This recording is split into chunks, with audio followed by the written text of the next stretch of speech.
طيبة في الأمين.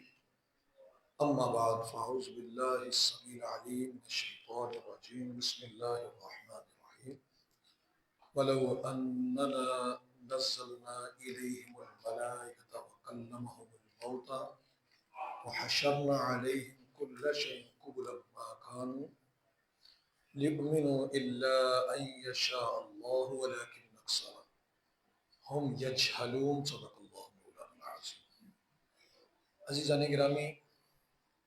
آج ہمارا 8ویں پارے کا درس ہے۔ اس سے پہلے میں 2 فقہی مسئلے عرض کر دوں۔ ایک تو یہ ہے کہ کبھی نماز کے اندر امام کھانسے، اس کو ضرورت پیش آئے یا کسی کو کھانسی آئے، اس کے اوپر کوئی بندہ وہ کھانسی کر لے جس کو کوئی حاجت نہ تھی، ضرورت نہ تھی، ویسے ایک روٹین کے مطابق ایک جگہ کھانسی اس نے بھی کھنگورا لگا لیا، اس کی نماز ٹوٹ گئی ہے، وہ فاسد ہوگی نماز اس کی۔ اسی طرح جس نے نماز کے اندر 2 ہاتھوں سے اپنی قمیض کو سیدھا کیا، اتحیات کے اندر بیٹھنے کے لیے رکوع سے اٹھتے وقت پیچھے سے قمیض 2 ہاتھوں سے سیدھی کی، اپنی ٹوپی کو 2 ہاتھوں سے سیدھا کیا، نماز کے اندر کھڑے کھڑے اپنے ٹوپی یا امامے کو سیدھا کرتا ہے، 2 ہاتھوں سے کوئی بھی کام کیا یا ایک رکن میں ایک ہاتھ کو ہی 3 مرتبہ حرکت دے دی، اس کی نماز عمل کثیر ہوگا، اس کی وجہ سے فاسد ہو جائے گی۔ اور یہ اکثر ہوتا ہے، توجہ ہی نہیں ہے کہ یہ کرنے سے کیا ہوتا ہے۔ یہ 8ویں پارے کی سورہ انعام جاری ہے۔ اس کے اندر اللہ رب العزت نے چونکہ مشرکین کا رد فرما رہا ہے، اور ابتدا میں اللہ رب العزت نے جو معجزوں کے طلب کرنے والے تھے ان کی ذاتی صورتحال کو واضح کیا کہ یہ جھوٹے ہیں۔ طلب کرنے کا مقصد ان کا معجزات کو، مقصود ان کا حق کو قبول کرنا نہیں ہے، صرف اپنی طرف سے انہوں نے زیر کرنا مقصود ہے کہ یہ کسی طرح معاملہ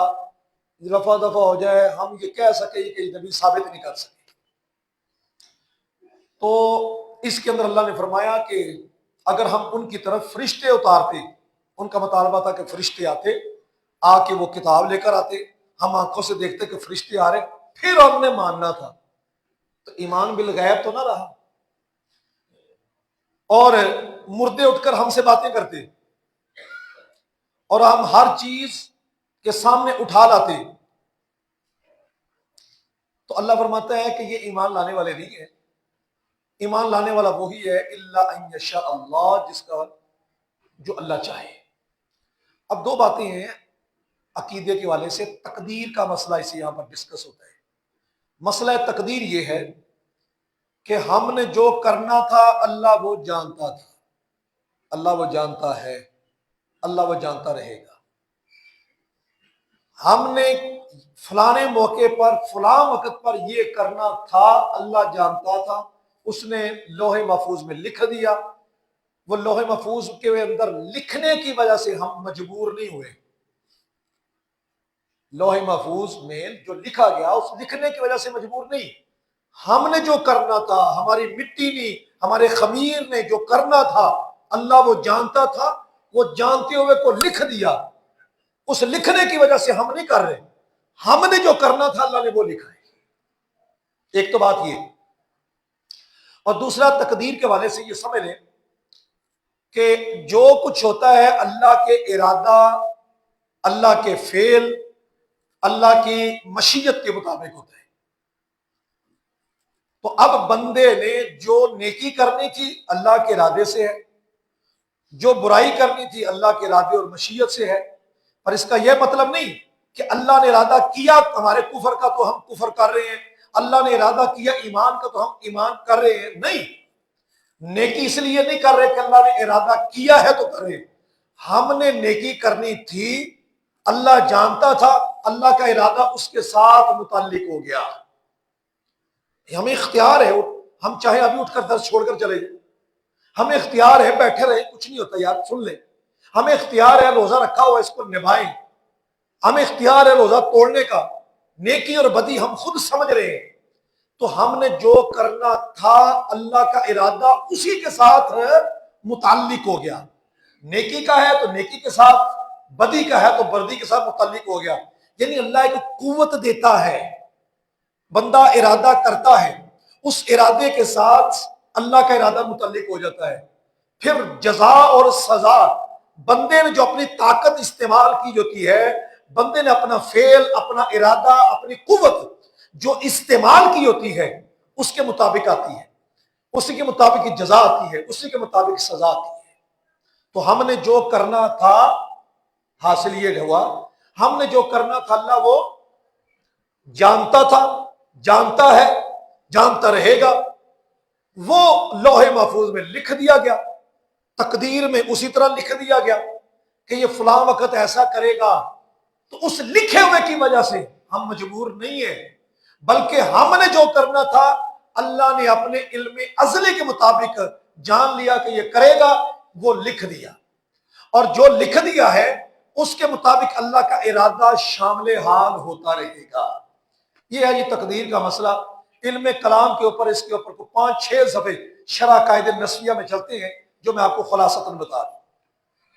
میرے استاد گرامی حضور شرف ملت علامہ عبدالحکیم شرف قادری رحمۃ اللہ علیہ سے جب میں نے یہ مسئلہ پڑھا تو آپ نے فرمایا کہ اس کے اوپر میں تمہیں ایک مثال سمجھانے کے لیے ایک چھوٹی سی کہانی وہ سناتا ہوں۔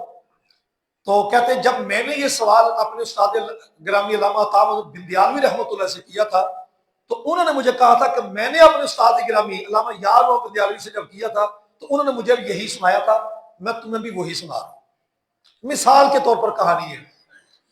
مثال یہ تھی کہ ایک نجومی کے بارے میں مشہور ہو گیا کہ یہ جیسے کہتے ہیں نا ویسے ہی ہو جاتا ہے، مشہور ہو گیا۔ بادشاہ نے کہا کہ اس کو بلا کر لاؤ۔ اب بادشاہوں کا دین بادشاہوں میں ہوتا ہے، سامنے کھڑا کر لیا اور کہا کہ بتا، تو جو کہتے ہیں ویسے ہوتا ہے، تو پھر اس طرح کر اگر جو تو نے بتایا اس طرح نہ ہوا تو میں نے تیرا سر قلم کر دینا۔ اس نے کہا بادشاہ سلامت، میرا سر اتنا سستا نہیں ہے، آپ اس طرح کریں مجھے کاغذ اور قلم دے دیں، میں کچھ لکھ دیتا، وہ لکھ کر میں آپ کے وزیر کو پکڑا دیتا، آپ نے اس کو دیکھنا نہیں، آپ کا جو ارادہ ہوگا دل کرے گا آپ کریں، پھر اس کے بعد جو لکھا ہوگا اگر اس کے مطابق ہوا ٹھیک ہے، نہ ہوا تو میری گردن اڑا دیں۔ انہوں نے کہا ٹھیک ہے۔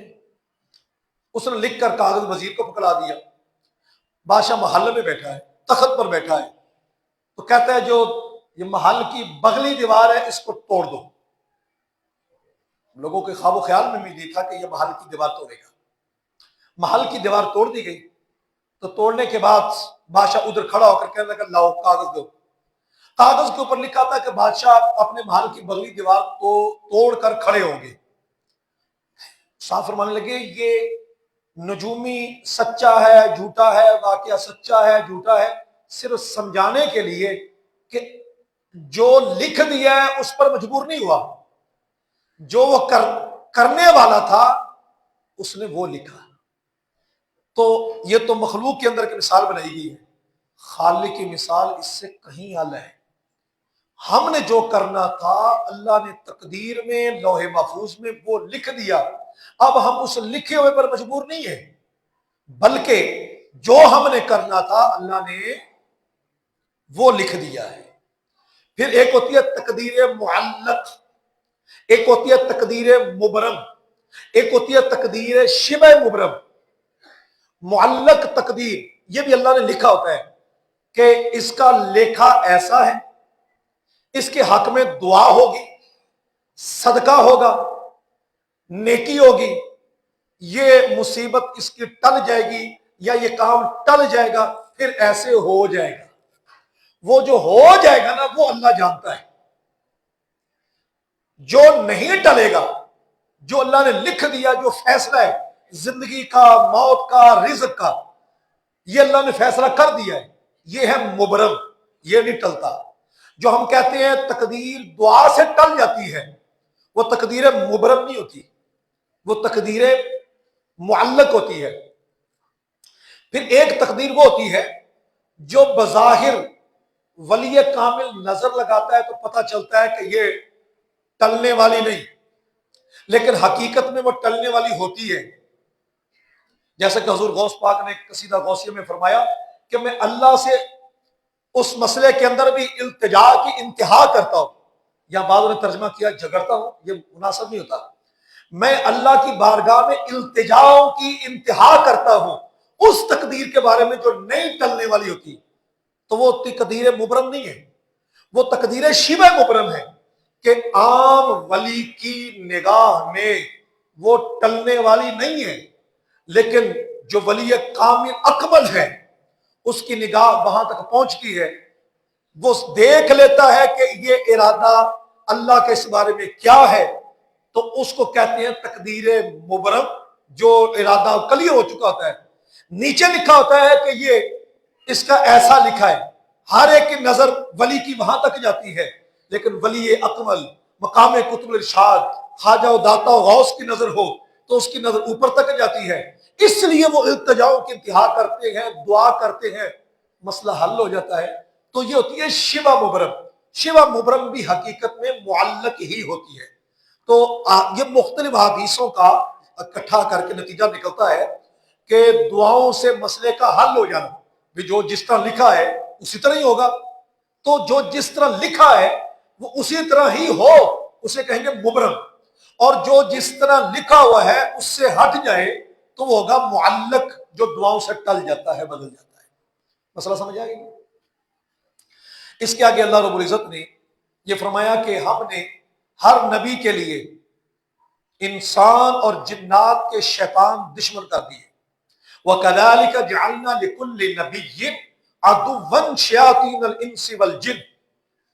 جنوں کے اور انسانوں میں سے جو شیطان ہے ہم نے ہر نبی کا دشمن وہ بنا دیا۔ اب حضور صلی اللہ علیہ وسلم تو دنیا سے تشریف لے گئے، خاتم النبیین، آپ کے بعد تو کوئی نبی پیدا نہیں ہوگا، تو اب جو انسان اور شیاطین جنات ہیں وہ کیا کام کریں گے؟ تو اس کے بارے میں مفسرین نے فرمایا کہ انبیاء کے جو طریقے ہیں وہ چونکہ ادا کر رہے ہیں علماء ربانیین، جو حق پر ڈٹنے والے ہیں، ڈرنے والے نہیں ہیں، حکمت عملی کو پیش نظر رکھتے ہیں، نظام اخلاق کو سمجھتے ہیں، اور نظام اخلاق قرآن ہے، اور قرآن کے مطابق بات ہے۔ اگر وہ دیکھیں کہ علماء کے مخالف جو اس وجہ سے نہیں کہ ان کو کوئی ذاتی مسئلہ ہے، اسلام کے مسئلے کی وجہ سے،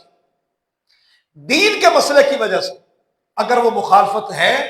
تو یہ سمجھ لیں کہ یہ انسانوں کے شیطان ہے۔ تو انسانوں کے شیطان ہونے کا مطلب یہ ہوتا ہے کہ شیطان کی جو اولاد ہے وہ اس کی جنات کی اولاد ہوگی نا، تو وہ بندوں کے ساتھ معلق بھی کر دیتا، بندوں کے ساتھ ایک جن لگا دیتا ہے،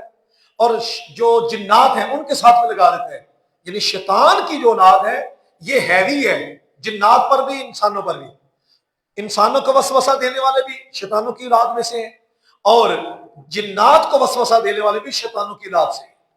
تو یہ وسوسہ دے کر لڑائی جھگڑا، حق سے دوری اور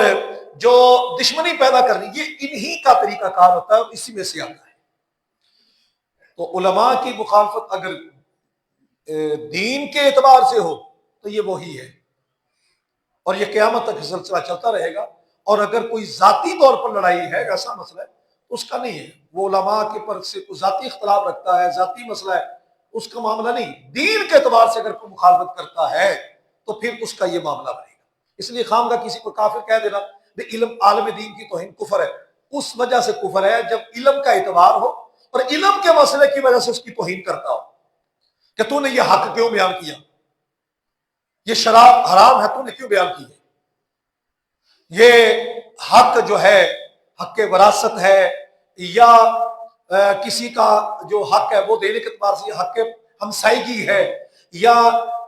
کسی پر ظلم ہوا ہے اس کے اعتبار سے تو نے یہ کیوں بیان کیا ہے، اس اعتبار سے بات ہو تو پھر وہ سمجھ لے کہ اس کو شیطان کی اولاد وسوسہ دے رہی ہے اور وہ بھڑک رہا ہے۔ تو خام خواہ کسی پر اس وجہ سے کفر کا فتویٰ یا گمراہی کا فتویٰ نہیں لگانا کہ یہ چونکہ علماء کی توہین کرتا ہے لہذا رگڑ دو، ہو سکتا ہے کوئی ذاتی رنجش ہو، لیکن اگر دین کے مسئلے کی وجہ سے کر رہے ہیں تو پھر ہے۔ لیکن ہوتا ہے اکثر یہی ہے کہ یہ چونکہ دین بیان کرتے ہیں اس لیے قابو آ جاتے ہیں، تو ہی کیوں بیان کیا گا۔ میں مثال دیتا ہوں نا کہ اور ایک گاؤں کے اندر ایک مسجد بنانے لگے تھے نا، تو دیوار کے اوپر درخت تھا، تو درخت کاٹنے لگے تو وہ کاٹنے میں دے بندہ، وہ ایک بندے نے کہا یار میں، اس نے آری لی بوٹے ترخان سے، تو بوٹے ترخان کی آری سے آ کر اس نے کاٹ دیا درخت کا جو ٹانگ تھا، وہ دیوار بن گئی۔ اس نے کہا یہ ٹانگ کس نے کاٹا ہے؟ وہ جس بندے کا نام لیا گیا اب اسے تو کچھ کہہ نہیں سکتا تھا، وہ سیدھا بوٹے ترخان نے، بوٹے ترخان کو جا کے تو آری دیتی کیوں؟ کہنا جی میں آری کوئی بھی آ جائے دے دینی ہے، یہ تو مسئلہ کوئی بھی حل کر، تو ہم تو یہ ہے نا کہ بھائی بتانے والے ہیں مسئلہ، تو قرآن یہ کہتا ہے، حدیث یہ کہتی ہے، تو اگر ہمارے یا علماء کی اس طرح خلاف آتی ہے تو پھر غصہ بوٹے ترخان سے کڈن والی گل ہے، کیوں جی؟ آگے یہ بیان کیا گیا کہ فیصلہ اللہ تعالیٰ کی ذات کا ہے، لہذا معیار حق کثرت نہیں، جدھر زیادہ بندے ہو جائے وہ حق اللہ تعالیٰ کی مرضی کا ہے۔ وَلِيَرْضَوْهُ وَلِيَقْتَرِفُوا مَا هُمْ مُقْتَرِفُونَ، فیصلہ اللہ کی مرضی اور مشیت کے اوپر ہے کیا ہے۔ اس سے آگے اللہ رب العزت نے جو مشرکین کے حوالے سے بیان کی کہ وہ ان کے جو بت ہے وہ جانوروں کی پوجا کرتے، جانوروں کو معبود سمجھتے تھے، اور کل میں نے بیان کر دیا تھا کہ شرک کی تاریخ کے اندر کہ کسی کو معبود غیر اللہ کے علاوہ سمجھنا شرک یہ ہوتا ہے، ہر چھوٹی چھوٹی باتوں کے اوپر شرک کے فتوے نہیں لگتے، اشارہ کاٹنے کی سزا جرمانہ ہے، پھانسی نہیں ہے، تو جو کسی قبر کو سجدہ کرتا ہے وہ حرام ہے، لیکن اس کی سزا یہ نہیں کہ آپ اس کو مشرک قرار دیں۔ آگے فرمایا کہ جو غیر اللہ کے نام پر ذبح کیا جائے، چھری چلے اللہ کے علاوہ کے نام پر، وہ حرام ہے جانور۔ اس کا مقصد یہ ظاہر کرنا ہے کہ اسلامی معاشرے کے اندر حرام لقمے کی گنجائش نہیں۔ پیغام حق لانے والے اللہ عالم حیث یجعل رسالتہ، اللہ جانتا ہے جو پیغام حق لانے والے نبی اور رسول ہے، رسالت کس کو دینی ہے، رسول کن میں سے آئے، اللہ نے یہ ڈگری جس کو دینی ہے اس کے لیے کوئی محنت نہیں کرنی پڑتی، یہ اللہ کا فضل ہے، جس پر ہوتا ہے وہ ہو چکا۔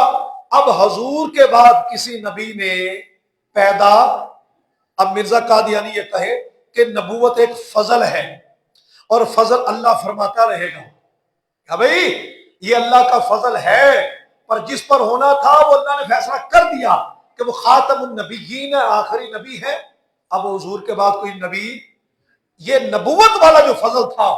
وہ رحمت للعالمین، وما ارسلناک الا رحمت للعالمین، فضل رحمت کے اندر ہوتا ہے، یہ بات سمجھ لیں، فضل رحمت کے اندر ہوتا ہے،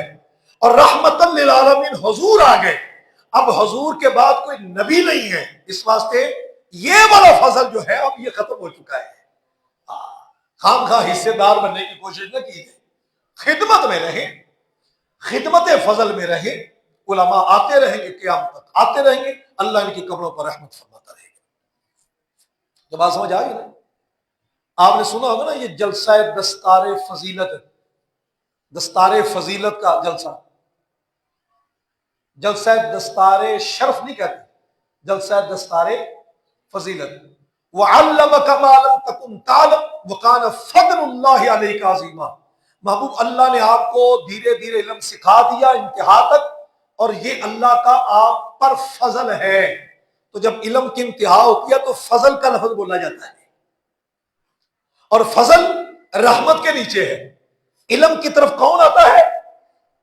علم کی طرف جو آتا ہے وہ وہی ہوتا ہے جو رحمت جس پر ہو جائے، وما كان لنفس ان تؤمن الا باذن اللہ، تم اللہ کے اذن سے ہی ایمان لے کر آتے ہیں، اس لیے قل بفضل اللہ وبرحمتہ، اللہ کے فضل اور رحمت کی وجہ سے خوشیاں مناؤ، تو رحمت اور فضل اکٹھا ذکر کر کے بتا دیا کہ فضل جو ہے رحمت کے تحت ہی آتا ہے، اور رحمت للعالمین حضور ہے، لہذا نبوت والا جو فضل ہے وہ رحمت للعالمین پر مکمل ہو چکا۔ اب خاتم النبیین آیت نے اس کا اظہار کیا ہے کہ حضور کے بعد اس نبوت اور رسالت کے فضل والا کوئی نہیں آ سکتا، آپ پر اس کی انتہا ہو چکی ہے۔ بات سمجھ آئی؟ وہ کہا جی حضور وہ جب اسمبلی میں دلائل چل رہے تھے نا، تو اسمبلی میں دلائل چلتے ہوئے ادھر سے مرزا مسرور تھا وغیرہ، اس نے کہا کہ جی ہم اپنے مرزا قادیانی کو کہتے ہیں یہ فنا فی رسول ہے، تو اس لیے رسول ہو گیا۔ تو آپ علامہ شاہ نورانی رحمۃ اللہ فرمانے لگے پھر اس کا مطلب پھر ہوا کہ جو فنا فی اللہ ہو وہ پھر اللہ ہو جائے گا۔ تو یہ تو نہیں بات ہے کہ جو رسالت کے اوصاف اور مظہر عقم اور اس کے جلووں کے اندر ہو اور اس کے جمال کے نور کی چمک دیتا ہو اس کو تم رسول کہنا شروع کر دو، یہ تو جائز نہیں ہے۔ مالک کی خدمت کے اندر وفا کرنے والے کو مالک نہیں کہنا شروع کر دیا جائے، خادم خادم ہی رہتا ہے، مالک مالک ہی رہتا ہے۔ اس واسطے فنا کا مطلب خدمت میں انتہا ہے، یہ نہیں ہے کہ وہ اس نے وہ عہدہ ہی چھین لیا ہے، وہ کرسی کھینچ لی ہے، خدمت کا یہ مطلب نہیں ہوتا۔ تو یہ اللہ کا فضل ہے جس کا اکمال نبی پاک صلی اللہ علیہ وسلم ذات گرامی پر ہوا۔ اب قرآن کہتا ہے کہ جنہیں ہدایت میسر ہے فمن یری اللہ ان یہدیہ یشرح صدرہ للاسلام، ہدایت جن کو میسر ہے، اللہ جن کا ارادہ کرتے ہیں ان کو ہدایت عطا فرمائے، ان کا سینہ اسلام کے لیے کھول دیتا ہے۔ اسلام کا حکم ہے جی، قبول کیا جی۔ اسلام کے اس بارے میں کیا حکم ہے؟ بڑے بڑے دنیا دار ظاہری دنیا دار، لیکن حقیقت میں جب ان کے سامنے اسلام پیش کیا ایسے قبول کیا۔ ہمارے خواجہ صاحب خواجہ نور محمد نقشبندی رحمۃ اللہ علیہ، آپ نے قصیدہ ناجیہ کا فارسی حاشیہ لکھا، اس کے اندر ایک واقعہ لکھا جس کا حاصل یہ ہے، آپ فرماتے ہیں کہ میں نے بڑے بڑے لوگوں کو دیکھا کہ وہ خراسان کے اندر خرید و فروخت کر رہے ہیں کروڑوں کی، لیکن ان کا دل جو تھا وہ اللہ کی طرف مائل تھا۔ اور میں نے وہ بھی دیکھے کہ جو مکے کے اندر کعبے کے پاس بیٹھے ہوئے ہیں اللہ اللہ کر رہے ہیں، لیکن فرماتے ہیں یہ کسی کا واقعہ لکھا، کہتے ہیں جب میں دیکھا ان کے دل کی طرف دیکھا اللہ اللہ کرنے والے، دل مال سے لتھڑے ہوئے تھے، دنیا کی خواہشات کے اندر،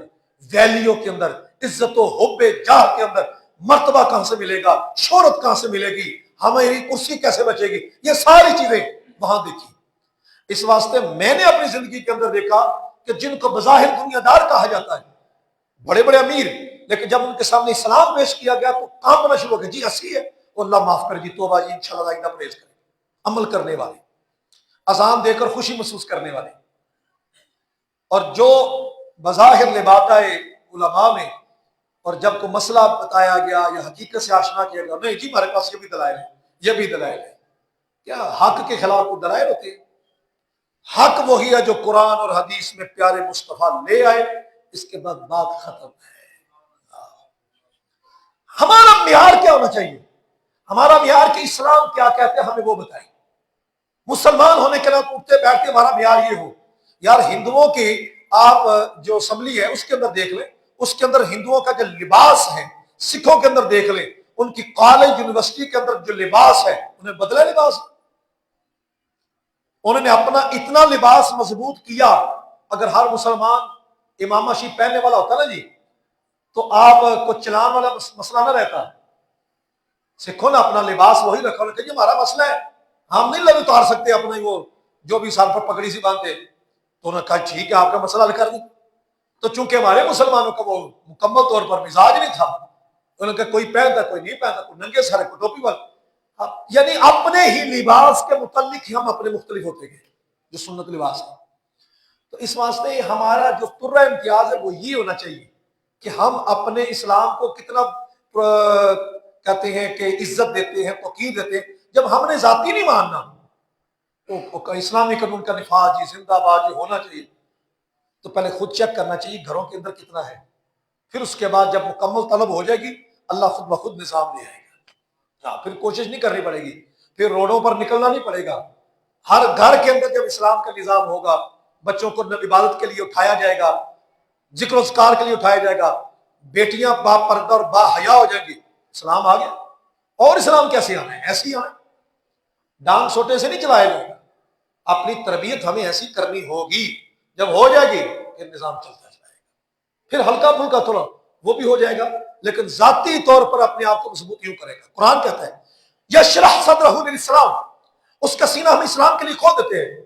اور جس کو اللہ تبارک و تعالیٰ ہدایت نہ دینے کا ارادہ کرتا ہے بھی اس کو گمراہی میں چھوڑے رہنے دو،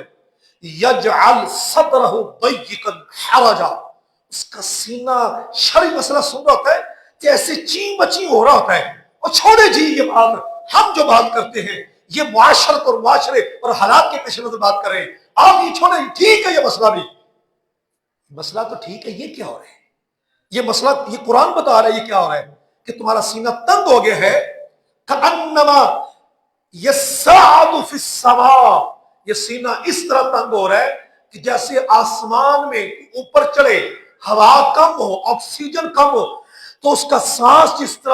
طرح اکھڑنا شروع ہو جاتا ہے، اس طرح جس کے لیے اسلام کی ہدایت نہیں ہوتی اس کا سینہ پھر یوں تنگ ہوتا ہے، بڑبڑانے شروع کر دیتا ہے، توئیاں مارنا شروع کر دیتا ہے، اس کو نہیں سمجھ آ رہی ہوتی کہ میں اسلام کے خلاف بات کر رہا ہوں، اسلام کے خلاف مقابلے میں کھڑا ہو کر بات کر رہا ہوں، بات کیا ہے اسلام کی، اور تو کیا کر رہا ہے؟ تو قرآن یہ یہاں سے الطبیان میں لکھا کہ یہاں سے ایک مسئلہ یہ بھی سمجھ آیا کہ سائنسی طور پر اگر کوئی تحقیق کرتا ہے، کبھی دیکھیں آسمان میں جب بندہ اوپر جاتا ہے تو جو اوپر جائے گا اس کا سینہ ہوا آکسیجن کا مسئلہ بنے گا، تو سائنس جو ہے یہ حقائق کو معلوم کرنے کا ایک سبب اور ذریعہ، یہ ایک علم اور فن ہے، دین اسی کو ہی سمجھ لینا اور کہنا کہ بھی جو بایو نہیں پڑھا ہوا، جو فزکس نہیں پڑھا ہوا، جو کیمسٹری نہیں پڑھا ہوا تو وہ جناب وہ قرآن ہی نہیں سمجھ سکتا، یہ بات غلط ہے۔ اتنا علم فزکس کیمسٹری کا کہ جس سے کوئی بات شریعت کی مثال سمجھ ہے، جس طرح یہ ہے سمجھ آ جائے بس، باقی آپ کے یہ فنون دنیا کے کمانے کے اعتبار سے یہ مباح ہے، سیکھ سکتے ہیں، اس کے اندر دین سے دوری نہ ہو، آپ سیکھیں، نماز بھی پڑھیں، سائنسدان بھی بنے، کوئی حرج تو نہیں ہے، اسلامی نظریات پر بھی رہیں، آپ پڑھیں، سیکھیں، سکھائیں، جو مرضی کریں، اسلام اس کو منع نہیں کہتا، منع تب کہے گا جب اسلامی نظریات کے خلاف آئیں گے، جب تربیت میں آپ یہود و نصارہ کے پر اترے، بیٹیاں با حیا سے بے حیا ہونے لگی، منع پھر ہے، تو ہم ان چیزوں کو منع کرتے ہیں، علم کو منع نہیں کرتے، بات سمجھ آئی نا جی، ان کو مکس نہیں کرنا، بعض ان کو مکس کر کے تعلیمی ہیرا، بعض لے کر او نہیں جی تعلیم یہ ٹھیک ہے، اس سے معلومات حاصل ہوتی ہے لہذا سارا کچھ جائز، جو غلط ہے وہ بتا دیا، بے حیائی نہ ہو، اسلام سے دوری نہ ہو، اور جائز وہ تعلیم تربیت فن ہے وہ جائز، اس میں کوئی عرض، تو قرآن کو اسی کے اندر پھنسا کے رکھنا یہ بات بھی نہیں، سیدھا سادہ آسان سا ہے جو اسلام ہر بندے کو سمجھ آ سکتا ہے، نماز قائم کرو، زکوٰۃ دو، اور احکام شرع پر چلو، برائی سے بچو، جو حقوق ہے اس کا خیال رکھو، اکڑ کے نہ چلو، اپنا اولاد کو حق قتل نہ کرو، مسائل ہی ہے نا سارے، تو اس کے اندر کون سی سائنس کی ضرورت ہے؟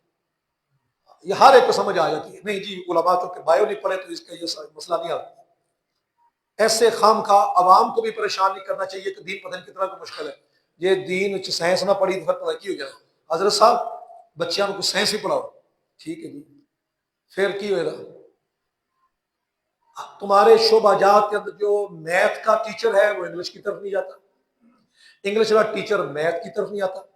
سائنس والا ٹیچر نہ میتھ کی طرف آتا ہے نہ انگلش کی طرف آتا ہے، اسپیشل ہے نا ہر ایک، تو ہمیں بھی اپنے شعبے میں اسپیشل رہنے دو نا، ہم اپنے شعبے میں اسپیشل ہیں، ہمیں اسپیشل رہنے دو، ڈاکٹر ہے تو اس کے بھی شعبہ جات، جو گائنی کا ہے وہ ہارٹ کا نہیں ہے، کبھی ہارٹ سے ٹائم لیا کہ ہمارا گائنی کا مسئلہ حل کر دے، نہیں ادھر نہیں، وہ جو اسپیشل پاس چاہیے، جو اسپیشل ہے اس کے پاس ہم نے جانا ہے، تو بھائی اس کے اندر بھی اسپیشل ہے، دین کے اندر بھی اسپیشل رہنے دو، تحقیق ریسرچ باقی جتنی ضرورت ہے ہر بندے کو، ہر بندہ اس میں اسپیشل ہونا ضروری ہے، نماز کے فرض کتنے ہیں اس میں اسپیشل ہونا ہر ایک کو ضروری ہے، واجبات کتنے ہیں ہر ایک کو پتہ ہونا چاہیے، زکوٰۃ لازم ہوتی ہے تو اس کے مسائل جاننا ضروری ہے، آپ جو کاروبار کرتے ہیں اس اعتبار سے جاننا ضروری ہے کہ جناب گدے کتنے ہو تو زکوٰۃ لازم ہوگی، صوفے کتنے ہو تو پھر زکوٰۃ لازم ہوگی، یہ ساری چیزیں آپ کو جاننا ضروری ہے، خرابیہ ہے تو اس کے بعد چاندی ہے تو اس کے اعتبار سے، یہ ساری چیزیں ہر بندے کو اپنے کاروبار کے اعتبار سے جاننے اتنے مسائل کا ضروری ہے۔ اس کے آگے اللہ رب العزت نے یہ فرمایا کہ جو زندگی کا مقصد ہے وہ نظام معاشرت کو اصول دین پر چلانا، یہ نہایت ضروری ہے تاکہ رسول اللہ صلی اللہ علیہ وسلم کی جو رسالت ہے وہ مقصد واضح ہو جائے نا کہ حضور کس مقصد کے لیے آئے تھے، مشرکین نے بتوں کو اپنا معبود بنا لیا تھا، تو اللہ نے فرمایا کچھ کو انہوں نے اپنے اوپر حرام کر لیا ہے۔ فرمایا یہ جو آپ گمان کیے بیٹھے ہیں، ھذا للہ، یہ اللہ کے لیے ہے، وھذا لشرکائنا، یہ ہمارے شرکاء کے لیے۔ فرمایا جانور ذبح کرتے ہیں وہ بھی بتوں کے نام پر چڑھا دیتے ہیں۔ فرمایا نہ، اللہ کی رضا کے لیے ہو، پھر اس کا ثواب، اس کا گفٹ، اس کا ہدیہ جس کو بھی کیا جائے، جو بھی مسلمان ہے اس کو پیش کیا جائے۔ تو یہ کہنا کہ قربانی اللہ کے لیے، کھال فلانے ہاسپٹل کے لیے یا فلانے ادارے کے لیے، قربانی بھی اللہ کے لیے۔ کہ بلا استاد گرامی شرف ملت رحمۃ اللہ فرمایا کرتے تھے بھئی یہ جملہ ٹھیک نہیں ہے، قربانی بھی اللہ کے لیے، کھال بھی اللہ کے لیے۔ اب وہ لینی کس نے ہے؟ وہ رضا الہی کے لیے، کوئی بھی لے جاتا ہے وہ، لیکن یہ کہنا کہ قربانی اللہ کے لیے، کھال فلانے ادارے کے لیے، جملہ ٹھیک نہیں ہے۔ کہتا یہی جملہ بنے گا کہ ھذا للہ وھذا لشرکائ، یہ بھی ٹھیک۔ آگے قرآن نے جانوروں کے والے سے فرمایا وَمِنَ النَّعَامِ ثَمَانِيَةُ أَزْوَاجٍ، 8 قسم کے جانور ہیں، مِنَ الضَّأْنِ اثْنَيْنِ وَمِنَ الْمَعْزِ اثْنَيْنِ، بھیڑ بکریوں میں سے جوڑے جوڑے بنا دیے، سارے تمہارے کھانے کے لیے پیدا کیے، جانور تمہارے کھانے کے لیے پیدا کیے، پوجنے کے لیے نہیں ہے۔ اور اس کے آگے اللہ رب العزت نے فرمایا محبوب ان کو کہہ دیں کہ اللہ نے جو میری طرف وحی کی ہے، میں اس میں کسی کھانے والے پر کھانے والی چیز کو حرام قرار نہیں دیتا۔ میں الفاظ پھر سنیں، لا اجد فی ما اوحی الی، میری طرف جو وحی کی جاتی ہے، حضور فرماتے ہیں اللہ کہہ رہے ہیں تو کہیں میری طرف جو وحی کی جاتی ہے میں اس میں نہیں پاتا محرما علی طاعم یطعمہ، طاعم کہتے ہیں کھانے والے کو، ایسا کھانے والا جو اس کو کھاتا ہے اس کو حرام قرار دینا، کسی شے کو حرام قرار دینا جو میری طرف وحی کی گئی ہے۔ حضور فرماتے ہیں میں کسی شے کو حرام قرار نہیں دیتا جس کو کھایا جاتا ہے، الا ان یکون میتۃ، مگر یہ کہ وہ مردار ہو، او دم مسفوعا، یا بہتا ہوا خون ہو، او لحم خنزیر، یا خنزیر کا گوشت ہو، فإنہ رجس، یہ پلید ہے، او فسقا، یا نافرمانی ہے، اہل لغیر اللہ بہ، جسے ذبح کیا گیا جانور کو غیر اللہ کے نام پر، یہ 4 چیزیں حرام ہیں۔ اس کے علاوہ جو حرام کہے دلیل چاہیے۔ خود مردار حرام، جو خود بخود مر جائے، اور پیچھے اس کی تفصیل آ گئی، اوپر سے گر کر مرے، گلا گھونٹ کر مر جائے۔ دوسرا خون حرام، بہتا ہوا خون پلید ہوتا ہے، کپڑوں کو لگ جائے، نماز نہیں اگر اس کی مقدار درہم سے بڑھ جاتی ہے۔ اور خنزیر کا گوشت 3، اور چوتھا فرمایا ذبح جس کو غیر اللہ کے نام پر کیا جائے وہ ہو گیا حرام۔ حضور فرماتے ہیں میں کھانے والی چیز کو ان 4 کے علاوہ حرام نہیں پاتا۔ اب جس کو حرام کہنا ہے اس کے لیے سوچنا ہوگا کہ ختم شریف پڑھا جا رہا ہے کھانے والی چیزوں پر، اس کو جناب حرام کوئی کہہ رہا ہے، ہم پوچھیں گے جناب اس کی قرآن و حدیث سے دلیل لے کر آئیں۔ اور کل میں نے بتایا تھا اگر کوئی کہے کہ جناب اس کا ثبوت صحابہ سے نہیں ہے، حضور کے صحابہ سے نہیں ہے، تو ہم نے کہا اس کے حرام ہونے کا ثبوت پھر صحابہ سے کیسے مل گیا؟ اور ثبوت کے لیے دلیل چاہیے ہوتی ہے۔ یہ سورہ انعام کی آیت نمبر 145، تفصیل سے اس کو دوبارہ پھر دیکھیے گا، اس واسطے یہ پریشان نہ ہو کہ بھئی ختم کو جو فلانا حرام کہتے ہیں تو اس سے دلیل لے کر آئیں کہ جناب اس کو حرام کہتے ہیں، دلیل ہمیں بتا دیں۔ اللہ فرماتا ہے یہودیوں کے اوپر ہم نے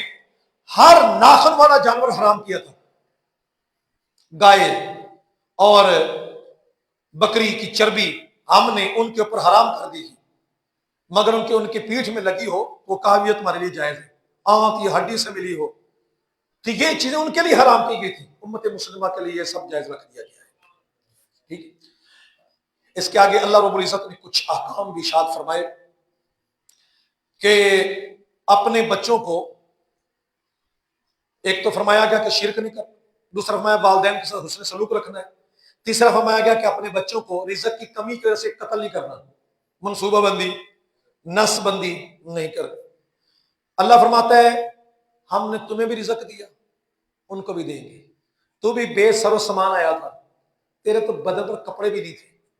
دنیا میں آیا کپڑے دیے، مال دیا، ہر چیز وافر ہوگی، شادی سے پہلے نوعیت اور تھی، شادی ہوئی نوعیت بدلی، بچہ ہوا نوعیت مال کی اور بڑی، پھر بچہ ہوا نوعیت اور بڑھ گئی، ہر رزق اپنا کچھ ہاتھ لے کر آیا۔ یہ نظریہ کفر کا ہے۔ پھر فرمایا برائی کے قریب نہیں جانا، برائی ظاہر ہو یا پوشیدہ ہو، ظاہر تو سمجھ آ گئی، پوشیدہ کے اندر یہ ہمارا موبائل جو ہے نا، جو کلے بیٹھ کے جو دیکھتے ہیں تنہائی کے عالم میں، وہ بھی آتا ہے کہ موبائل کے اندر مجرا تو نہیں دیکھ رہا جی۔ پھر جان کو ناحق قتل نہ کیا جائے، پھر فرمایا یتیموں کے مال کو نہیں کھانا، ناحق طریقے سے یتیموں کے مال کو نہیں کھانا، وزن کو پورا کرنا ہے، پیمائش ترازو تکڑی پوری ہو۔ اللہ فرماتا ہے ہم کسی جان کو اس کی طاقت سے بڑھ کر نہیں کرتے، اگر جی پوری نہیں پہنی، فرمایا نہیں، یہ تیرا ذہن ہے تو کر کے دیکھ، انصاف اللہ پوری پا دے گا۔ پھر آگے فرمایا گیا جب بات کہو تو انصاف والی کہو، اگرچہ قریبی رشتہ دار ہی کیوں نہ ہو، وعدہ کرو تو پورا کرو۔ یہ 10 قسم کی نصیحتیں اللہ کی طرف سے آئیں، فرمایا یہ اللہ کی نصیحت ہے تاکہ تم نصیحت حاصل کرو۔ اس میں کوئی بایو پڑھنے کی ضرورت ہے؟ میں بات سمجھ آ گئی؟ فرمایا یہ میرا سیدھا راستہ ہے، اس کی پیروی کرو، وَلَا تَتَّبِعُوا السُّبُلَ، جدا جدا رستوں میں نہ ہو جاؤ۔ اس کے بعد اللہ تعالیٰ نے اسلام کی خوبیاں ارشاد فرمائی، اور خوبیاں ارشاد فرمانے کے بعد فرمایا، نبی پاک صلی اللہ علیہ وسلم نے فرمایا محبوب ان کو کہہ دے جو ایک نیکی لے کر آئے اس کے لیے 10 گناہ ہیں، جو برائی لے کر آئے گا تو اس کا بدلہ دیا جائے گا۔ تو یہ آپ کی وجہ سے رحمت کر دی گئی ہے، اور محبوب ان کو کہہ دو میرا دنیا میں رہنا، دنیا سے چلے جانا، میری نماز، میری قربانی سب اللہ کے لیے ہے، اور قیامت کے دن ایک جان دوسری جان کا بوجھ اٹھائے گی۔ یہ اصول ہے، ایک جان کو دوسری جان کا بوجھ، قصور پتر دا پیو نے چک کے لے کے نہیں جانا، ولا تازر وازرۃ وزر اخرى، جس کا قصور ہے اسی کے ساتھ بات ہوگی، غلطی ایک نے کی اس کے بھائی کو نہیں پکڑا جائے گا، جس نے کی اسی کے اعتبار سے بات کی جائے گی۔ ہمارا معاشرہ بھی بڑا عجیب ہے، بات ایک بندے کی ہوتی ہے، کہتے ہیں قسم کا چاچا دے یا ماما دے، جس کا مسئلہ ہے وہی دے گا نا، البینۃ المدعی والیمین علی من انکر، جو دعوے دار ہے وہ گواہ پیش کرے۔ بھی ایک بندہ کہتا ہے جی میری اس بندے نے چوری کی ہے، اسے کہا جائے گا جناب گواہ لے۔ مجھے شرپوشی کی طرف سے ایک فون آیا تو بندہ کہنے لگا جی میرے ملازم کے اوپر ایک الزام ہے، اس نے چوری کی ہے۔ اب جو دوسری پارٹی ہے وہ کہتی ہے کہ اس کی قسم اس کا مالک دے، وہ مالک کی فون کر رہا تھا، تو میرے لیے شرعی حکم کیا ہے؟ میں نے کہا اصولی طور پر وہ گواہ پیش کرے، جب گواہ نہ بنے تو قسم اسی کی ہے، جس کو چور کہہ رہے ہیں وہ قسم اٹھا دے کہ میں نے چوری نہیں کیا۔ ہم اس کو معمولی سمجھتے ہیں، جھوٹی قسم کٹ کڑا کے دے دی جی، اور جو بندہ کہہ رہا ہو کہ میں ایمانی قرآنی بات کر رہا ہوں، یا کوئی بات کر رہا ہوں، یا فیصلہ کر رہا ہوں، یا بیان دے رہا ہوں، اس کا اور ہو وہ غلط، اور اس کے اوپر حقیقت آشکار ہو جائے تو اس کی سزا پھر اللہ ہی جانتا ہے کیا ہوگی۔ تو اس واسطے جو نا یہ اس نے کہا اس کا حل کیا ہے؟ میں نے کہا جی حل یہ ہے کہ آپ گواہ مانگے، گواہ نہ دے تو آپ قسم لیں اس سے، وہ قسم دے دے، آپ اس کی قسم کے اوپر قسم دیتے ہوئے کہے کہ میں نے اپنے ملازم کو شریعت کے مطابق حق پایا، لہذا میں قسم دیتا ہوں کہ یہ ٹھیک ہے۔ ٹھیک ہے، جب کبھی ایسا معاملہ بن جائے اس کا طریقہ کار یہ ہوتا ہے کہ پہلے گواہ لے، گواہ نہ ہو، یہ شریعت طریقہ ہے نا، گواہ لے، گواہ نہ ہو تو پھر اس کے بعد یعنی ثبوت ہو تو پھر اس کے قسم لیں، پہلے اقرار کروا لیں، نہیں کرتا ان کا قسم دے، جب قسم ہو جائے 2 گواہ سن لے اس کی قسم کو، تو پھر پنچایت میں آ کر یا بندوں میں بیٹھ کر جب قسم دینی ہو تو یوں دینی ہے کہ میں نے شرعی اعتبار سے اپنے ملازم کو، اپنے ساتھی کو، اپنے بھائی کو حق پایا ہے، لہذا میں اس کی قسم دیتا ہوں کہ یہ ٹھیک ہے، کوئی برڈن نہیں آئے گا، کوئی مسئلہ نہیں ہوگا۔ ٹھیک ہے، اصول تو یہی ہے کہ اس بندے سے قسم لو، لیکن وہ کہا نہیں یہ چور کو قسم کی لینی، تو چور سے تو قسم لی جاتی ہے۔ سورۃ الاعراف یہ جنت اور دوزخ کے درمیان ایک مقام ہے، 8ویں پارے کا نصف یہاں پر ہوتا ہے، حروف مقطعات سے اس کی ابتدا کی گئی، اس میں کہا گیا کہ یہ کتاب ہے محبوب آپ کی طرف اتاری گئی ہے لہذا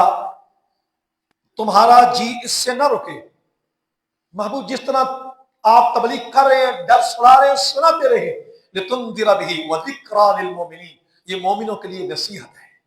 ٹھنڈ پڑ جاتی ہے جب قرآن کی بات ہے، مومن کے سینے میں ٹھنڈ پڑ جائے، ذکریٰ للمؤمنین، یہ نصیحت آ گئی ہمارے لیے، کان بھر کر سنتے ہیں۔ اتبعوا ما انزل الیکم من ربکم، اس کی پیروی کرو جو تمہاری طرف اتارا جاتا ہے،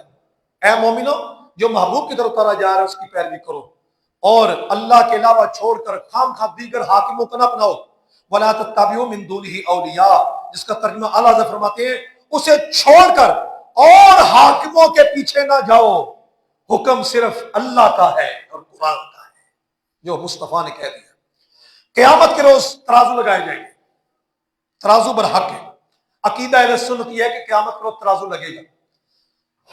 جس کا ترازو وزنی ہوگا فمن ثقلت موازینہ، جس کا ترازو وزنی ہوگا فاولئک هم المفلحون، وہ کامیاب ہوں گے، اور جس کا ترازو وزنی ہوگا نا وہ اوپر ہوگا۔ دنیا میں نیچے ہوتا ہے نا،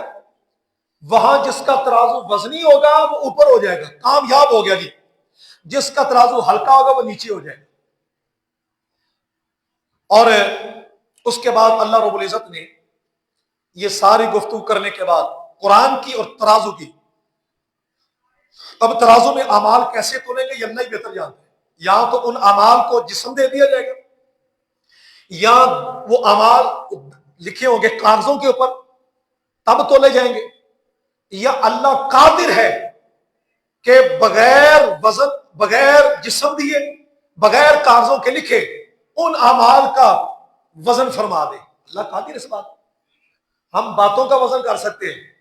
کسی بندے کی بول سے عقل کا وزن کر سکتے ہیں، تو اللہ رب العزت اعمال کا وزن کیوں نہیں کر سکتا؟ قادر مطلق ہے۔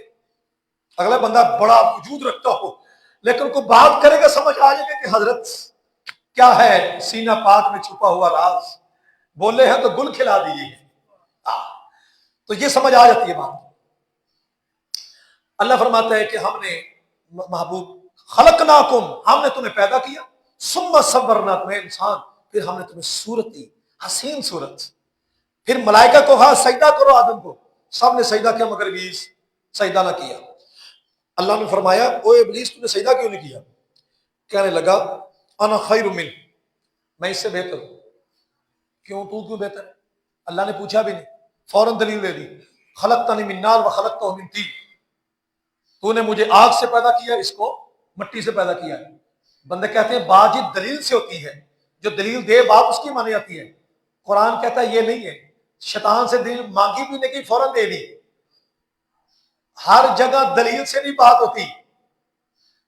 کسی جگہ حکم الہی پر ہوتا ہے کہ اللہ کا حکم اس بارے میں کیا ہے۔ کوئی بندہ لاکھ دلیلیں دے، معاشرہ یہ ہے، جہان اور زمانے کا دستور یہ ہے، نہیں بھائی یہ شیطان کا طریقہ ہے کہ دلیلیں فوراً دینا اسلام کے مقابلے۔ حکم الہی کیا ہے؟ کہا میں نے حکم دیا تھا، اذ امرتک، جب میں نے حکم دیا ہے تو نے پھر ایسا کیوں کیا؟ کہنے لگا کہ بھئی میں بہتر ہوں۔ بہتری پر دلیل کہ آگ اوپر کو جاتی ہے، مٹی نیچے کو آتی ہے، مٹی کا کام ہے مجھے سجدہ کرے، میں آگ کا خلق میں کیسے سجدہ کروں؟ اللہ نے فرمایا تم مردود ہو گئے، نکل جا، انت تکبرا، تجھے بنتے نہیں تکبر کرتا، فخرج انک من الصاغرین، تو ذلت والوں میں سے ہے۔ فوراً کہا مولا مجھے مہلت چاہیے، انظرنی الی یوم یبعثون، قیامت تک مجھے مہلت چاہیے، قیامت تک زندہ رہے گا۔ قرآن نے کہا انک من المنظرین، تجھے قیامت تک مہلت دے دی گئی، مل گئی مہلت۔ ہر سال میں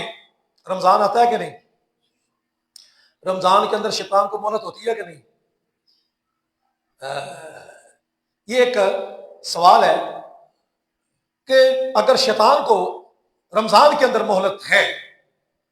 تو پھر حدیث پاک جو آتی ہے مشہور حدیث ہے کہ شیاطین جکڑ دیے جاتے ہیں، اس کا جواب کیا ہوگا؟ تو بھائی بات سمجھیں، اس کو مہلت ملی ہے، وسوسے کی ملی ہے، زندگی کی ملی ہے، وہ قیامت تک ملی ہے، لیکن اس کے اندر جو استثناء ہے نا رمضان المبارک کا، رمضان المبارک کا جو استثناء ہے وہ بھی مصطفیٰ کریم صلی اللہ علیہ وسلم نے ہی بتایا ہے، وہ کسی اور نے نہیں بتایا۔ فرمایا سارا کچھ ہوتا ہے، رمضان میں شیاطین جکڑ دیے جاتے ہیں، تو شیاطین جکڑتے ہیں تو رش لگا ہوتا ہے نا مسجد میں، ٹھیک ہے، باقی مہینہ میں کیوں نہیں رش لگتا؟ جکڑے جاتے ہیں تو مسجد میں رش لگ جاتا ہے، جب کھلے ہوتے ہیں تو مسجد میں بندے کم ہو جاتے ہیں، تو مسجد سے ہم اندازہ لگا دیتے ہیں کہ جکڑے ہوئے ہیں کہ نہیں ہے جی۔ پھر آگے شیطان نے آگے مزید کہا فَبِمَا أَغْوَيْتَنِي، مولا جو تو نے مجھے گمراہ کیا نا، یہ طریقہ شیطان کا ہے، مولا تو ہی میں نے اس پاس سے نہ لگا، اللہ نے ہو رہے پتہ نہیں میرے سے کی بھی ہے نا سی، یہ ایسے کلمات کفریہ ہیں، میں جو تو نے مجھے گمراہ کیا میں ان کے راستے میں بیٹھوں گا، میں ان کے دائیں بھی آؤں گا حملہ کر کے، بائیں بھی آؤں گا، آگے سے بھی آؤں گا، پیچھے سے بھی آؤں گا، حملہ کروں گا۔ اچھا کبھی سوچا ہے کہ یہ دائیں بائیں اور آگے پیچھے سے حملہ کرنے کا مطلب کیا ہے؟ دائیں سے آ کر وسوسہ دیتا ہے، دائیں سے نیکی کا، نیکی کے اندر برائی ڈال رہتا ہے، نہیں غریب کو چھوڑ، تو نے نفل پڑھنے ہیں نفل کی، تو نے سخاوت بعد میں ہوتی رہے گی، قرآن کی تلاوت جاری رکھ، نفلی بات کو جاری رکھ۔ اب نفلی عبادت ہے لیکن جو غریب کے ساتھ تعاون کرنا ہے، حق کے لیے جانا ہے، جنازے کے لیے جانا ہے، یہ فرض کفایہ کے لیے جانا ہے، وہ اس سے بڑھ کر ہے۔ تو شیطان دائیں طرف سے جب حملہ کرے گا اس کا مطلب ہوگا نیکی کی راہیں دکھا کر حملہ کرے گا۔ کسی پیر کو نیکی کی راہیں دکھا کر گمراہ کر دیا کہ عورت کی طرف متوجہ کر دیا یا برائی کر، تو نیکی کی راہیں دکھا کر، تو شیطان اتنا علم میں تگڑا ہوتا ہے، آگے آتا ہے قرآن کہ تم جہاں سے تم نہیں دیکھتے شیطان وہاں سے دیکھتا ہے، وہ اس کی نظر ہے، ایسے اس کے سی سی ٹی وی کیمرے۔ تو ہر بندے کے مزاج کے مطابق عالم کو وسوسہ دیتا ہے علم کے اعتبار سے، نہیں یہ بات ہونی چاہیے، اب اس بات سے انتشار پھیلنا ہو تو کہ نہیں ابھی ہونی چاہیے، حکمت اور چیز ہوتی ہے، طریقہ کار اور چیز ہوتی ہے، ٹھیک ہے نہیں؟ تو یہ ابھی کا جو طریقہ کار یہ ایسے۔ اسی طرح جو بائیں طرف سے حملہ کرے گا وہ سیدھی برائی کی طرف لے کے جائے گا، چھوڑ نماز میں کیا رکھا ہے، اور دین پڑھ کے کیا کرے، سکون سے بستر پر سوتے ہیں، کیا دین پڑھ کے کرنا ہے، گھر جائے گا موبائل پر لگا دے گا، مسجد سے اٹھایا گھر پہ اٹھا دیا، گھر جا کے کیا کیا بستر کے اوپر موبائل پر لگا دیا، اور کوئی کام نہیں۔ تو بائیں طرف سے حملے کا مطلب یہ، آگے سے حملہ کرنے کا مطلب یہ خطرات دکھائے، کیسا کرے گا یہ ہو جائے گا، نیکی کرے گا تو یہ معاملہ بن جائے گا، بچے کو حفظ قرآن کرائے گا تو پھر مسئلہ یہ بن جائے گا، اس کے خطرات دکھا دیے، نیکی کی طرف جائے گا تو خطرات دکھا دیے، نماز کے لیے جائے گا تو دکان پر گاہک نہیں آئے گا، خطرات دکھا دیے۔ ایک بندے کا سادہ سا جنرل اسٹور تھا گلی میں نے کہا حضرت آج نماز ہی پڑھ لے، تو بیٹھا موبائل کے ساتھ کھیلے، میں کہا مسجد چلتے ہیں، میں ادھر پڑھ لیتا ہوں گاہک آنا جناب، تو میں کہا سے شاید ہی مقدر سے بچہ کو ٹافی لینے ادھر آ جاتا ہو، تو وہ بس گاہک ہوتے ہیں، پاس مسجد ہے، یہ آگے سے حملہ دکھانے کا مطلب یہ، اور پیچھے سے حملہ کرنے کا مطلب یہ کہ مستقبل تاریک ہوتا دکھائے گا، اگر تم اس طرف گئے تمہارا مستقبل یہ ہو جائے گا، تمہارے بچوں کا مستقبل یہ ہو گیا، لہذا جتنا لپیٹ سکتا ہے لپیٹ لے، جتنی عزت کمانی ہے کما لے، یہ تیری عزت تیرے بچوں کے کام آئے گی، تیرا یہ لپیٹا ہوا مال، رشوت، حرام خوری، مال تیری سات پشتیں بیٹھ کر کھائیں گی۔ تو یہ بیٹھ کر کھانے والا تصور میں نے بتایا تھا یہ یہودیوں کا ہے، جس کے سے نظام سود لے کر آتی ہے۔ تو شیطان کا یہ چاروں طرف سے حملہ کرنے کا مطلب یہ ہوتا ہے۔ اب دو جہتیں چھوڑ گیا، اوپر سے حملہ نیچے سے حملہ چھوڑ گیا، کیونکہ اوپر نیچے سے جو حملہ ہے وہ اس کا ہو ہی نہیں سکتا، وہ دو ہی طریقے ہیں، رب کی بارگاہ میں گڑ گڑا کر دعائیں کرے، سر سجدے میں رب کو منانا شروع کر دے، دو طریقے ایسے ہیں جس سے شیطان بھی ڈرتا ہے۔ اللہ نے فرمایا تجھے مہلت ہے، کہا کہتے میں تیرے سیدھے راستے میں بیٹھوں گا، اللہ نے فرمایا میرا جو بندہ ہوں گے ان پر تیرا کوئی بات نہیں چل سکے گا، اور وہ بندے کون ہوں گے؟ اللہ کے بندے، رب سے مانگنے والے، دعائیں کرنے والے، گڑ گڑا کر رونے والے اور سجدے میں رہنے والے، 5 وقت کی نماز ادا کرنے والے، شیطان کے چنگل سے، شیطان کے چیلوں سے، شیطان کے حملوں سے، جادو وغیرہ سے محفوظ رہتے ہیں۔ آگے اللہ نے یعنی اللہ نے آگے اس کے آگے دو آپ کے سامنے کردار واضح کی۔ شیطان نے کہا مولا تو نے مجھے گمراہ کیا، اور حضرت آدم علیہ السلام دانا کھا لیا گیا، دانا کھانے کے بعد اچھا وہ بھی ایک بڑا منظر کہ دانا کھایا، وسوسہ شیطان نے ڈالا، قرآن نے کہا لیبدی لہما سوآتہما، شیطان نے وسوسہ ڈالا تاکہ ان کی شرمگاہیں چھپی ہوئی چیزیں ظاہر ہو جائیں۔ شیطان کا آج بھی طریقہ واردات وہی ہے، زمانہ بدل گیا، طریقہ یہی ہے، مقصود ایک ہی ہے، طریقے بدل رہے ہیں کہ آدم کی اولاد کی شرمگاہ کو ننگا کیسے کرنا ہے، برائی کی طرف لے کر کیسے آنے، بات وہی ہے وسوسے میں، یہ طریقہ ادھر جاؤ ادھر جاؤ کر کے وہی۔ اب آدم علیہ السلام نے دانا کھا لیا، کپڑے اترنے شروع ہو گئے، وہ پتے لیے جنت سے کیلے کے، وہ لگائے اور پھر نکلے، کئی سال تک گریا ازاری کرتے رہے، یہ نہیں کہا کہ میرے مولا تو نے مجھے گمراہ کیا ہے، تو مجھے دانا نہ کھانے دیتا، نہیں کہا ربنا ظلمنا انفسنا وان لم تغفر لنا، ہاتھ اٹھا کر دعائیں کر رہے ہیں، میرے مولا میں نے اپنی جان پر ظلم کر لیا، اگر تو نے مجھے نہ بخشا تو میں گھاٹا اٹھانے والوں میں سے ہو جاؤں، سر سجدے میں رکھ دیتے، روتے، ہاتھ اٹھا کر عرض کرتے، اللہ نے پھر ان کی توبہ قبول فرما لی اور ان کی اولاد کا سلسلہ جاری فرما دیا۔ بات سمجھے؟ حضرت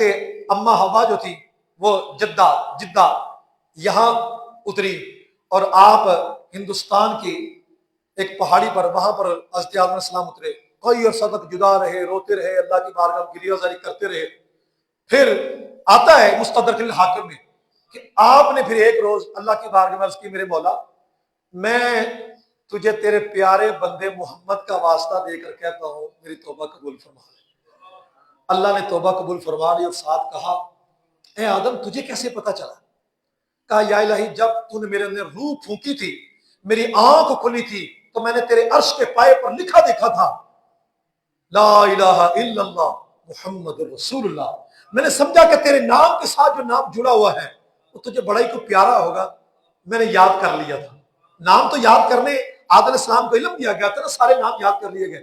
تو اس لیے میں نے مولا اس پیارے نام کا واسطہ دے کر عرض کرتا ہوں میں تیری توبہ قبول ہے۔ ایک مرتبہ امام مالک رحمۃ اللہ علیہ خلیفہ وقت کے ساتھ گفتگو ہوئی، ہوتے ہوئے اس کے بعد اوپر ہوئی تو مدینہ رسول اللہ صلی اللہ علیہ وسلم کا مزار پر پاس ہے، امام مالک نے فرمایا آواز پست کر، چودھری ہوگا گھر،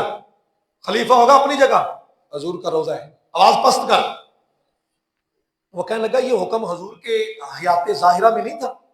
فرمایا آج بھی حکم ویسے ہی ہے جیسے حضور کی حیات میں تھا۔ پھر خلیفہ کہنے لگا، ماننے والے تھے نا لوگ، تو کہنے لگا اچھا پھر بتائیں کہ میں کس طرح منہ کر کے دعا مانگوں، قبلے کی طرف منہ کر کے دعا مانگوں کہ روزہ مصطفیٰ کی طرف کر کے دعا مانگوں؟ اب جناب امام مالک تھے، مفتی مدینہ کے، دار الحجرہ کے، جو الفاظ تھے قاضی عیاض نے شفا شیف میں بیان کیے، فرمایا تو اس ذات سے روح کیوں پھیرتا ہے اور قبلے کی طرف منہ کر کے دعا کیوں کرتا ہے؟ اس جو تیرے اور تیرے باپ آدم کی توبہ کا سبب بنا ہے، انہی کی شفاعت سے توبہ قبول ہوئی ہے، تیرا بھی حل مسئلہ ادھر ہی ہوگا۔ بات سمجھ آئی؟ اللہ آگے قرآن نے 4 مرتبہ یا بنی آدم کہہ کر شیطان کے فتنے کو واضح کیا اور کہا لباس اور زینت کو حوالے سے اپنے آپ کو محفوظ رکھو۔ آگے قرآن نے 3 طبقوں کا ذکر کیا، اصحاب جنت کا، اصحاب نار دوزخیوں کا، جنتیوں کا دوزخیوں کا، اور پھر اعراف والے درمیان میں رہنے والے ان کا۔ تو جنتیوں کا ذکر کرتے ہوئے کہا کہ جو جنتی ہوں گے وہ آواز دے کر کہیں گے جہنمیوں کو ان قد وجدنا ما وعدنا ربنا حقا، اللہ نے جو ہم سے وعدہ کیا تو وہ تو پورا کر لیا، بتاؤ جو تمہارے ساتھ وعدہ وہ پورا ہو گیا؟ وہ آواز دے کے بالکل جو ہمارے ساتھ وعدہ وہ پورا ہو گیا، ہم صداؤں میں وبینہم حجاب، اتنے میں پردہ آ جائے گا، جنتیوں کی آواز کو سیپریٹ کر دیا جائے گا، اور پھر اس کے بعد جو آراب والے ہوں گے کہ دونوں فریقوں کو ان کی پیشانیوں سے پہچانیں گے، یعنی جنت دوزخ میں داخلے سے پہلے ہی وہ ہر ایک کو پہچانیں گے۔ لہذا نبی پاک صلی اللہ علیہ وسلم اگر کسی کو بدبخت پہچان لے، کسی کو نیک بخت پہچان لے، تو وہ ممکن ہے کہ اس وقت جو پہچانے جا رہے ہوں گے کہ یہ جنتی ہے یہ جہنمی ہے۔ آگے ہوں گے کچھ مرد وہ ہوں گے جن کو ان کی پیشانی سے پہچان لیا جائے گا۔ مفتی احمد یہاں نیمی رحمۃ اللہ علیہ آپ فرماتے ہیں کہ یہ جو ہے نا آراف والے، اس کو ہم سمجھ لیں کچی وادی، شہر اور گاؤں کے درمیان جو وادی ہوتی ہے اس کو کچی وادی سے تعبیر کرتے ہیں۔ فرمایا نہ جنتی ہوں گے نہ دوستی ہوں گے، یہ درمیان کے اندر ہوں گے۔ ما اغنی عنکم جمعکم وما کنتم تستکبرون، ان کے اعمال کچھ برابر ہو چکے ہوں گے، اس لیے وہاں ٹھہرائے جائیں گے۔ سزا مکمل ہونے کے بعد جنت کی طرف، یا ان کے فیصلے کو مؤخر کر دیا جائے گا، وہی ہی رہیں گے اگر کفر ثابت ہے۔ اگر کچھ سزا کلیئر ہو جائے اور ایمان ثابت ہے تو جنت کی طرف بھیج دیا جائے گا۔ اب جہنمی جو ہوں گے وہ جنتیوں کو کہیں گے وَنَادَى أَصْحَابُ النَّارِ أَصْحَابَ الْجَنَّةِ أَنْ أَفِيضُوا عَلَيْنَا مِنَ الْمَاءِ، جنتی کو کہیں گے اے جنتیوں، اب جہنم نیچے ہے، جنت اوپر ہے، نیچے سے آواز اوپر جا رہی ہے، جہنمیوں کی آواز جنتیوں تک جا رہی ہے، 7 زمینوں کے نیچے جہنم، 7 آسمانوں سے اوپر جنت، آواز پہنچ رہی ہے۔ تو مصطفیٰ کریم صلی اللہ علیہ وسلم آواز پہنچنا کون سی مشکل ہے؟ جنت 7 آسمانوں سے اوپر، جہنمی آواز دے کر کہیں گے ان افیدوا علینا من الماء، کچھ پانی کا لنگر ہمیں بھی مل جائے، ہم پر کچھ پانی مل جائے، یا جو اللہ نے تمہیں رزق دیا ہے۔ تو وہ آگے سے آواز آئے گی ان اللہ حرمہم علی الکافرین، اللہ نے پانی اور یہ رزق کافروں کے اوپر حرام کر دیا ہے، چپ کر کے عذاب میں رہو، پھر عذاب میں ہو جائیں گے۔ آگے اللہ نے اپنی خلقت کے حوالے سے دلائل فرمائے، چاند، سورج، تارے مسخرات بامری، اللہ کے حکم کے ساتھ بندھے ہوئے ہیں، لہذا حق بنتا ہے کہ اللہ وحدہ کی توحید اور اللہ کو ہی پکارو جو حقیقی معنی کے اندر خدا ہے، ذات ہے۔ ٹھیک ہے، اسباب تلاش کرنے کا مطلب رب کو راضی کرنا ہی ہوتا ہے، پکارنا اللہ کی ذات کو ہی ہوتا ہے۔ اس کے آگے انبیاء کے واقعے بیان کیے، حضرت نوح علیہ السلام کا، ان کی قوم نے نافرمانی کی، ان کے اوپر وہ طوفان نوح پوری زوئے زمین میں پانی پھیلا دے، تو اس کے اوپر پانی کا سے غرق کر دینے کا عذاب آیا، صرف چند افراد بچے، 81-82 افراد جو تھے وہ بچ گئے، پھر نسل انہی سے چلی۔ پھر قوم عاد کا ذکر کیا، انہیں نافرمانی کی، ان پر عذاب کا بیان کیا۔ قوم سمود کا ذکر کیا، حضرت صالح علیہ السلام کی قوم کا، انہوں نے کہا اے صالح ہم نبی تب مانیں گے، ہمارے سامنے اس پہاڑی سے اونٹنی آئے،